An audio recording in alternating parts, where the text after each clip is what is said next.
મિત્રો, માતૃત્વ રજા અંગેની જોગવાઈઓમાં ગુજરાત મુલકી સેવા રજા નિયમોના નિયમ 69ની જે મૂળભૂત જોગવાઈઓ હતી તેમાં નાણાં વિભાગના તારીખ 24/9/22ના ઠરાવથી મહત્ત્વના સુધારા કરવામાં આવ્યા અને એમાં એમ જણાવેલ હતું કે નોકરીમાં જોડાયા તારીખથી 180 દિવસ પૂરા પગારે માતૃત્વ રજા મળવાપાત્ર થશે. આ જે જોગવાઈ હતી એ અંગે વિગતે સ્પષ્ટતા નાણાં વિભાગના તારીખ 30/4/2025ના ઠરાવથી કરવામાં આવી. એ સ્પષ્ટતા આપણે ઉદાહરણ સહ સમજીએ. માતૃત્વ રજાની મૂળ વિભાવના બાળકના જન્મ પછી તેની સાર સંભાળ માટે માતૃત્વ રજા મળવાપાત્ર થાય છે. કાયમી તેમજ હંગામી નોકરી પરના મહિલા સરકારી કર્મચારી નોકરીમાં જોડાયા પહેલાં બાળકને જન્મ આપેલો હોય તો 180 દિવસમાંથી બાળકના જન્મ તારીખથી નોકરીમાં જોડાયા તારીખના પહેલાંની તારીખ સુધીના દિવસો બાદ કરતાં બાકી રહેતા દિવસો જેટલી માતૃત્વ રજા મળવાપાત્ર થશે, જેમાં હાજર થવાનો દિવસ એ રજામાં ગણવાનો રહેશે નહીં. હવે આને એક આપણે ઉદાહરણ સાથે સમજીએ. આ ઠરાવનો અમલ 24/9/22થી કરવાનો રહેશે એવું કહ્યું છે. એટલે 24/9/22 પછી કોઈ બાળકના જન્મ પછી નોકરીમાં જોડાયા છે તો એમની રજાઓનો લાભ આ રીતે આપવાનો થશે. એક ઉદાહરણ દ્વારા સમજીએ. કોઈ મહિલા કર્મચારી 1/10/24ના રોજ બાળકને જન્મ આપે છે અને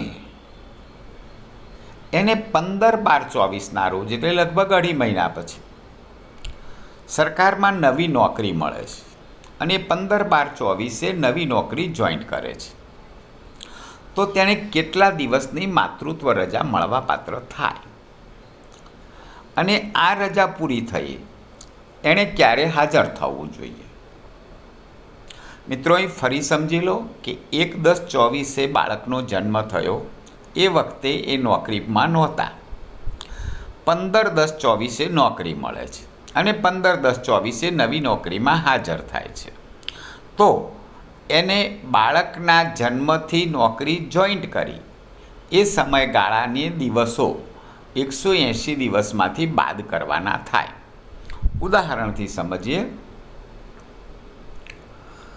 માતૃત્વ રજાની મૂળ વિભાવના બાળકના જન્મ પછી તેની સાર સંભાળ માટે 180 માતૃ દિવસ મળવાપાત્ર થાય છે. બાળકનો જન્મ 1/10/24ના રોજ થયેલો છે તો 180 દિવસની ગણતરી સમજીએ.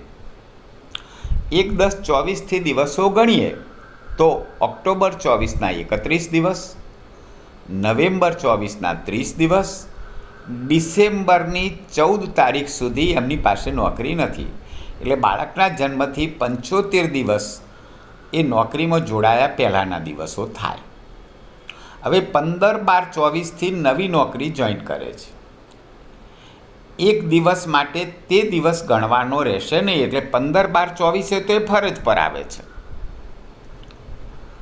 તો નોકરીમાં જોડાયા પહેલાં બાળકના જન્મથી 75 દિવસ થયા એટલે 180 ઓછા 75 બરાબર 105 દિવસ રજા મળવાપાત્ર થાય. 15/12/24થી નવી નોકરીમાં જોડાય છે. 15/12/24 ગણવાની નથી એટલે 16/12/24થી 105 દિવસ ગણીએ.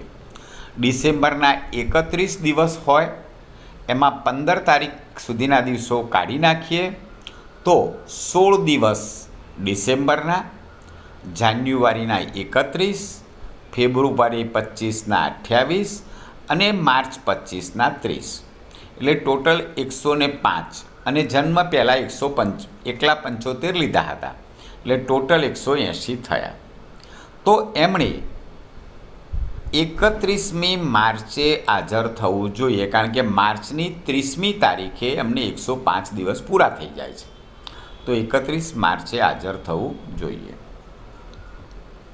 આ જ પ્રકારના વિડીયો સાંભળવા માટે આપ Haresh Joshi, trainer and motivational speaker, YouTube પર સબસ્ક્રાઈબ કરો.